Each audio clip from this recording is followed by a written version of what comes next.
Olá pessoal, bem-vindo a mais um vídeo aí. Hoje vamos falar sobre a ferramenta de segurança JALS, uma ferramenta de segurança concorrente aí do Nuclei, do Tsunami, faz a mesma coisa, vamos dizer, que um Qualys, mas usando regras customizadas aí em YAML. Então falando um pouco sobre JALS, né, então vou usar aqui o ambiente do Google Colab, tá? Aqui esse link vai ser compartilhado na descrição do vídeo, tá? Ou aí nos conteúdos do material. Tá? Então vamos baixar ela, né? A gente baixa a ferramenta, descompacta, tá? E aqui nesse caso eu já rodei, então ela já está descompactada, já tem ela aqui na mão. Ah, Depois disso, vamos rodar aqui um help aqui para vocês verem um pouco os comandos que ela tem. Então, é uma ferramenta bem poderosa, tá? É bem extensível, ferramenta bem interessante aí para ter no arsenal de segurança. Então, ela tem os comandos scan, server, config e report, né? A gente vai começar aí pelo scan. Lembrando que no scan eu posso usar o "-u" minúsculo para escanear uma única URL, ou o "-u" maiúsculo para escanear um arquivo com uma lista de URLs, tá?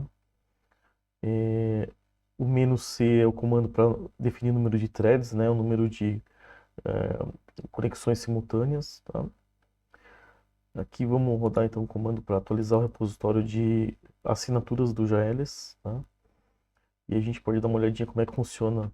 Essas assinaturas elas foram salvas aqui nesse diretório, né? Então a gente vai dar um ls aqui para encontrar essas assinaturas e um cat para dar uma olhada.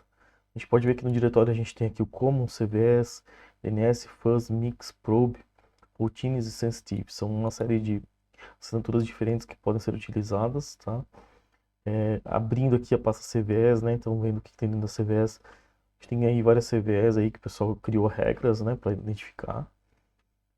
E, e todas essas regras podem ser rodadas aí para identificar vulnerabilidades no servidor.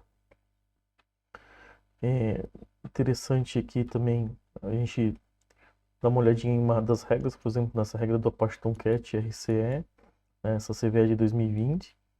Então ele mostra como é que ele detecta ela. Tenta rodar então usando o weblogin CGI, um cat etc password, né? Vai tentar identificar se isso foi rodado ou não, né? O que que veio do servidor, tá aqui na detections. Aqui uma outra regra do WordPress, ele vai tentar também rodar aqui ver o README do WP File Manager, e nesse caso ele só tenta detectar a versão, para ver se é uma versão vulnerável a essa CVE aqui, né? Então interessante mais essa CVE. E aqui um do Jenkins, um cross-site scripting, a gente vai ver que ele também tenta rodar, colocar aqui o payload do cross-site scripting na URL e ver como é que se esse payload retornou aqui dentro do resultado. Aqui dentro do resultado, como é que tá? Então, vamos lá, vamos rodar um scan, assim como a gente pode rodar um scan aqui no demotestfire.net, né? E aqui eu já rodei um scan, ele não veio nada, e a gente sabe que esse site ele é vulnerável, né? Ele é um site que tem muitas vulnerabilidades aqui, então ele imita um site de um banco e tem aí uma série de vulnerabilidades.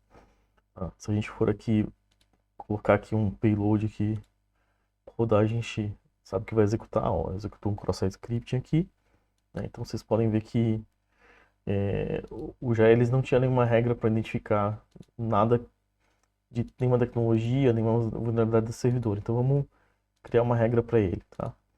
A gente pode vir aqui, aí eu já tenho uma regra que eu criei, né? Então, mas só para vocês entenderem como é que funciona, eu defino aqui o ID, geralmente coloco o número CVS, já existir, o nome, o risco, aonde que eu vou rodar, então nesse caso na URL que eu passei aqui pelo parâmetro, eu coloco ali, então também o payload que eu quero, né?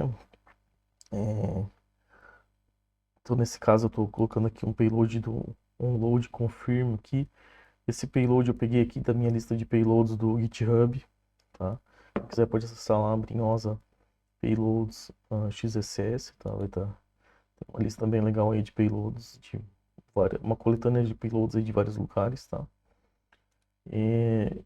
Então eu estou vendo aqui se vai rodar esse XSS e confirmando aqui que apareceu aqui no meu código de resposta com HTTP Code 200, tá? Então a gente cria a regra, né? Então estou criando essa regra aqui dentro da minha pasta.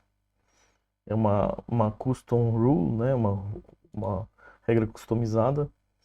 E agora a gente vai rodar então com essa nova regra para ver se acha alguma coisa. Lembrando que aqui eu rodei sem nenhuma regra, só com todas as regras que foram baixadas, aquelas que eu mostrei acima, né?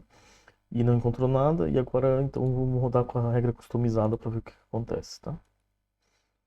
Então aqui eu fiz algumas customizações, eu coloquei para rodar com o User Agent como fosse Chrome, com referrer, né, dentro do cabeçalho HTTP. Eu especifiquei para rodar com essa regra nova, né, e qual é o URL. Lembrando, -u minúsculo, uma URL específica, -u maiúsculo pode ser um arquivo com várias URLs. Então aqui eu estou rodando e estou pedindo depois para gerar o resultado, né, gerar um relatório.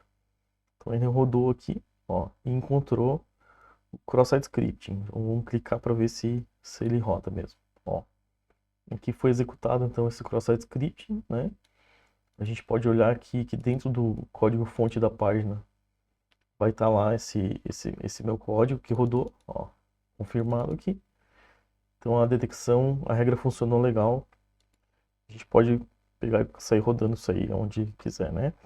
Claro que aqui foi criada específica para essa site, né? Mas digamos que, quero rodar, tem uma lista de alvos aí, eu vou rodar então com /search.jsp e tal. Digamos que algum esteja suscetível a essa vulnerabilidade, né? Pode dar certo. Até eu vi que tem um errinho aqui, mas mesmo assim rodou. É porque ele deu 2 vezes aqui. Então vamos arrumar esse erro aqui e vamos rodar de novo, né? Vamos lá. Então atualizou o arquivo. Vamos rodar. Aqui. Então, beleza. Continua funcionando a regra. Agora com o erro corrigido. Então aqui eu rodei aqui em vários sites aqui para ver o que vinha, né? Então o teste PHP da Connectics, no Joyce Shop da WASP, Google Grenier, né? Criei uma instância também, rodei. Esses não encontrou nada, né? A gente pode criar regras específicas para esses casos aí. E aqui, pessoal, uma série de one-liners, né? Então, vocês querem rodar isso aqui, digamos, de forma automatizada, por exemplo, coletando o domínio do Shodan, né?